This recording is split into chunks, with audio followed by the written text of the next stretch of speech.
Hello students, I am Sanjana Kavatigi, Assistant Professor, Department of Computer Science and Engineering, AITM, Belgavi. Let us continue with the video lectures on computer organization. We have started with module number 3. In the last video, I have covered some part of the ROM memory. Okay. So in this, that is read-only memory. In this, I'll be covering flash memory.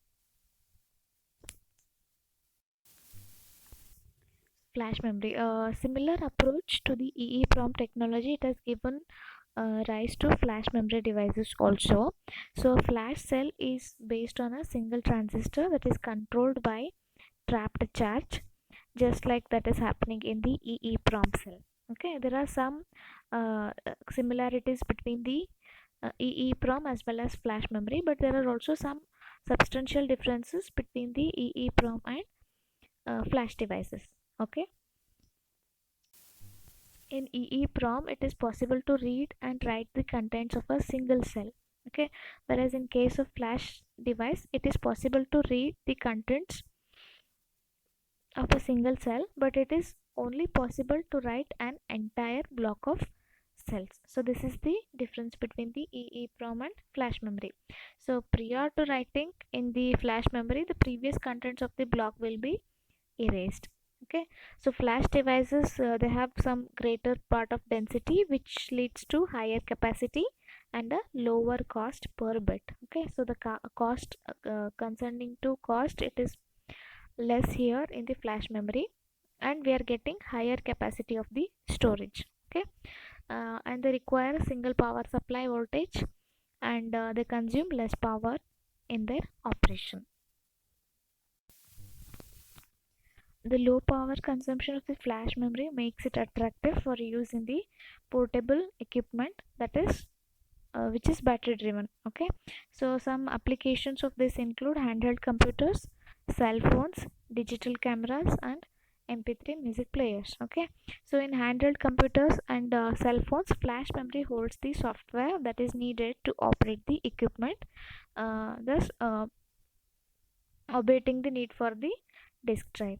Whereas in case of in digital cameras, flash memory is used to store the pictures of image data. Okay, so and then in mp3 players, flash memories, it will store the data that represent the sound, some audio recordings or songs, anything it may be, that is in the form of a sound. Okay, in digital cameras cell phones, digital cameras, and mp3 players are good examples of the embedded systems. Okay, so single flash chips do not provide sufficient storage capacity for the applications that we have just mentioned. So larger memory modules consisting of a number of chips will be needed in such devices. So there are two popular choices for the implementation of such modules. First is the flash cards, and then we have flash drives. We shall study what are these. Flash cards. So one way of constructing a larger module is to mount flash chips on a small card. Such flash cards have a standard interface that makes them usable in a variety of products. So a card is simply plugged into a conveniently accessible slot. Okay, so the flash cards come in a variety of memory sizes. They have been manufactured into different sizes of memory. So the typical sizes are 8, 32, and 64 megabytes MBs. Okay, so 1 minute of music can be stored in about 1 MB of memory, so using the mp3 encoding format. Okay, so a 64 MB flash card can store 1 hour of music. Okay, so it is almost like 60 minutes of music can be stored in that. So this is something about flash cards. Next we have flash drives. So larger flash memory models have been developed to replace hard disk drives. So these flash drives are designed to fully emulate the hard disks to the point that they can be fitted into standard disk drive base. Okay, so however, the storage capacity of flash drives is significantly lower Currently, the capacity of flash drives is less than 1 gigabyte. In contrast, hard disk can store many gigabytes of this. Okay, so the fact that flash drives are solid state of electronic devices that have no movable parts provided. Okay, so this provides some sort of advantages. They have shorter seek and access times, which results in faster responses. uh, s- Seek and access time will be studying in the further concepts.